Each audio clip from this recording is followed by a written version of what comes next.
بسم الله الرحمن الرحيم لا حول ولا قوة إلا بالله العلي العظيم الحمد لله رب العالمين وصلى الله على سيدنا ونبينا أبي القاسم المصطفى محمد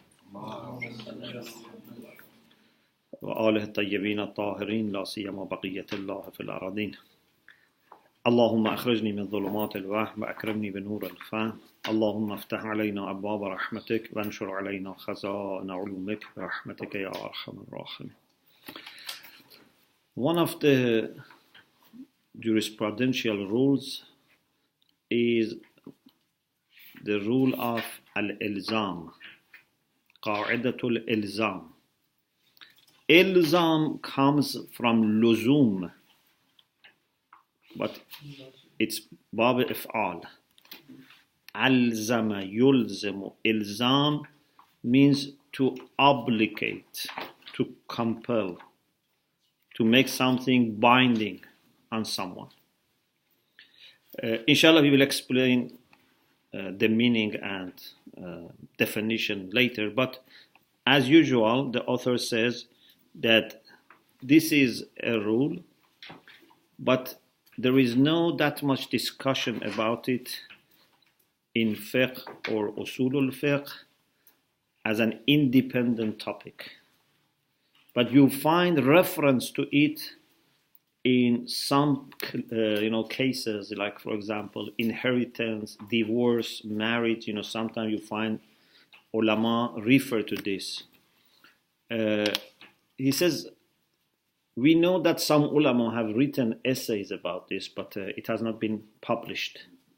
So we don't have anything independent about this. The maximum is in the books on قواعد الفقهية nowadays, or in the past, they may mention it, but not a kind of independent book or essay. As normal, we will have few topics to discuss. مضمون القاعدة, what's the definition and meaning of this rule? What's the difference between this qaida and another qaida, which is known as al-imdha? Imdha means to let it go. Yeah. Although imdha sometimes means to sign, to put your signature, but here means to endorse, to let it go. Okay? Imdha. So, what's the difference between qa'idatul ilzam wa qa'idatul imdha? Many people, when they hear qa'idatul ilzam, and even if we give them examples, they think of qa'idatul imdha. And qa'idatul imdha, just briefly, inshallah, we'll talk about it later, is that people who have other religions, if they act according to their own religion, we recognize their actions, their contracts, marriage, divorce, inheritance. It is imdha. Means in an Islamic society or Islamic court, they would endorse their practice, they recognize it, even if it is not done according to Islamic Sharia, because they have done it according to their own religion. Okay? So if two Christians or Jews or people of other faiths, Hindus, are married, Islamically, we endorse that. Okay?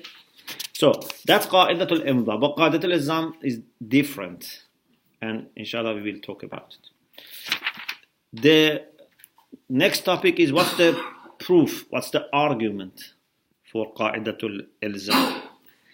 The next issue is, does qa'idatul ilzam indicate validity, sihha, or just indicates permissibility, ibaha?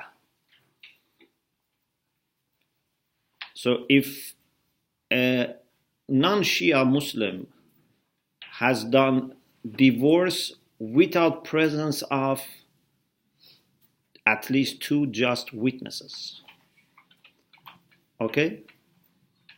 And then that lady which is divorced wants to marry with a Shia. Okay? So, because this divorce, according to them, was correct, she can marry to a Shia now.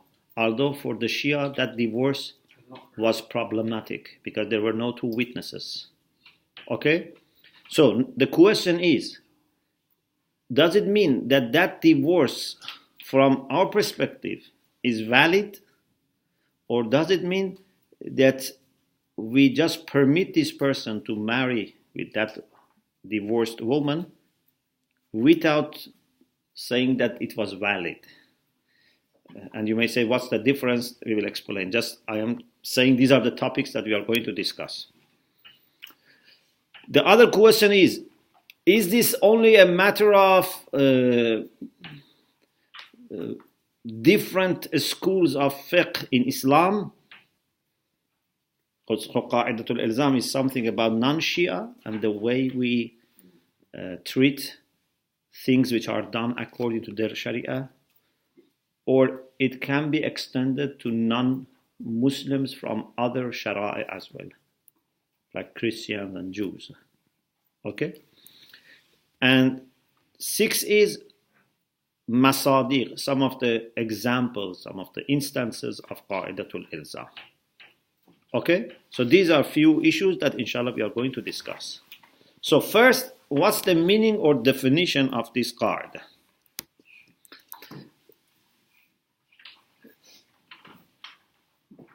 The meaning is this. If a non-Shia, and in the first place means a Muslim who is non-Shia, but inshallah later we say it can be extended to non-Muslims as well. If a non-Shia does an action that according to the Shia jurisprudence is not valid, there are conditions which are not met, but according to that person's jurisprudence, their Sharia, understanding of the Sharia, it's okay. And now we want to have a kind of interaction or a kind of contract, something that if that action was void, we cannot do it.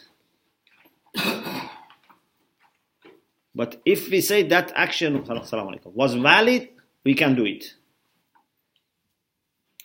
In other words, if that person was Shia and, for example, had divorced in that particular way, according to our fiqh, was wrong. Yeah? Because there were no two just witnesses. Yeah? So, for example, if someone wants to marry to a woman who is divorced, she says, I am divorced, and you want to marry her. If that woman is Shia and her husband was Shia, but they say, when we had divorce, there were no two witnesses. You cannot marry her because that divorce is not valid. Okay? But if they were non-Shia Muslims, and for their fiqh, presence of two witnesses at the time of divorce is not a condition. So for them, that divorce is okay. Now, you want to marry that woman who is divorced in that way. Qaidatul Ilzaam says it's okay. Because for them, this was valid. Okay? Or for some Muslims, at the time of marriage, presence of witness is needed. Ishhad in the time of marriage. And some say at least i'lam. It has to be declared. For us, it's not legally necessary. Two people can marry, there is no witness. Yeah? Of course, we need permission of father for virgin lady, but doesn't need the father to be present or anyone else to be present, okay? For some Muslims, it's necessary. So now, imagine a man and woman who are not Muslims, they are married without witness. And now they are separated without divorce. And you want to marry that woman. For us, that marriage was valid. And without divorce, that woman cannot marry. For them, that marriage was not valid. So, according to قاعده al-Ilzaam, a Shia can marry that woman because according to their own fiqh, that was not valid. You understand? So, the idea is that instead of seeing what your jurisprudential understanding judge about this case, you should see what that person's jurisprudential understanding requires. And if for them it's valid or not valid, you take it as they say. Sometimes to be valid is better, sometimes not to be valid is better. For example, if you want to marry someone who is divorced, if that divorce is valid, helps you to marry. If you want to marry someone that had a wrong marriage, according to them, again, that's also possible. You understand the point? Or, for example, according to some Muslims, non-Shia, you can have 3 divorce, talaq raj'i, in one session, one majlis. Yeah? According to the Shia, you cannot. So, if someone who is not Shia is divorced in this way 3 times in one majlis, can a Shia marry her? Yes. Because according to her fiqh, this marriage was valid. Do you understand? So, this is the meaning of the rule of Ilzaam. The second issue is, what's the difference between rule of Ilzaam and rule of Imda? Qa'idatul Ilzaam is different from Qa'idatul Imda. Imda, as I said, means to endorse, can we say to sign it off? Yeah, to sign it off, it means to pass it, let it pass. Acknowledge it, recognize it, endorse it. But we can say sign it off because we say imza. It's very close. You like to sign it off. So the idea is for qa'idatul imza, we say a person who has another religion, if for them something is religiously valid, legitimate, we also accept that. Yeah. For example, if a Kitabi, a person who believes in Torah or Injil, the people of the book, if according to their own religion they marry, we recognize their marriage. And if, for example, suppose this woman who is married, a Kitabiya, married to another Kitabi, now they are not living together. And then she wants to marry a Muslim man. we say, we recognize your marriage, and unless you do divorce according to your own religion, you cannot marry. Because for us, your marriage was legitimate. Do you understand? It's not that only to a Muslim married woman we say you have to have divorce. Even to a Kitabi, who according to their own tradition is married, we say your marriage is binding on you and we recognize it. And if you want to marry a Muslim, you need to have divorce according to your tradition. So this Muslim cannot say, because their marriage is not Islamically done, I marry her. You understand?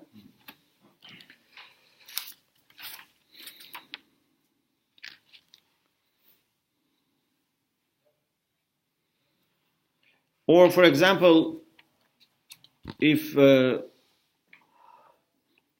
according to their own tradition they divorce, and then according to their own addition remarry, we accept. If it is according to their own tradition they divorce, we accept the divorce and we accept the remarriage if it is according to their own tradition. So the question is, what's the difference between قاعده الالزام and قاعده الامضاء? The difference is that قاعده الامضاء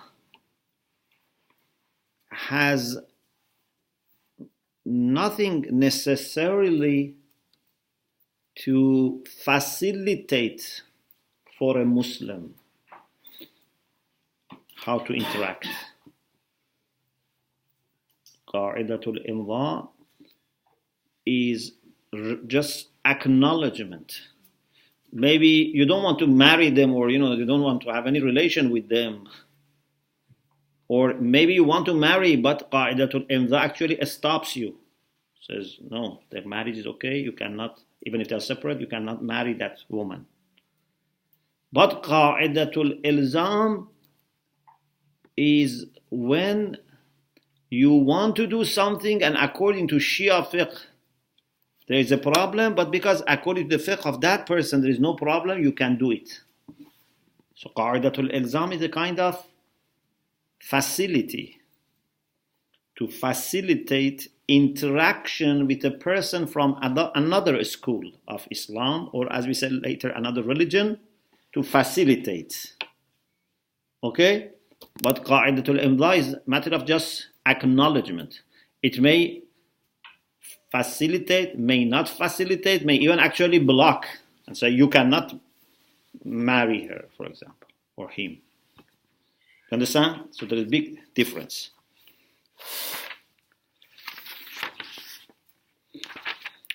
Let's read some hadiths which are used as arguments and see what we can understand from these hadiths. Of course, you have to understand that these hadiths are claimed to be evidence for this rule. But as we will say, some of them have problems in their chain of narrations, and some of them seem to be talking about qa'idatul imdha, not qa'idatul ilzam. Okay, so you have to be very careful and really pay attention.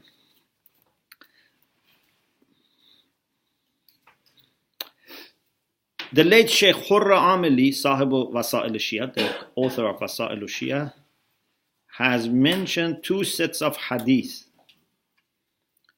in the section on divorce and in the section on inheritance.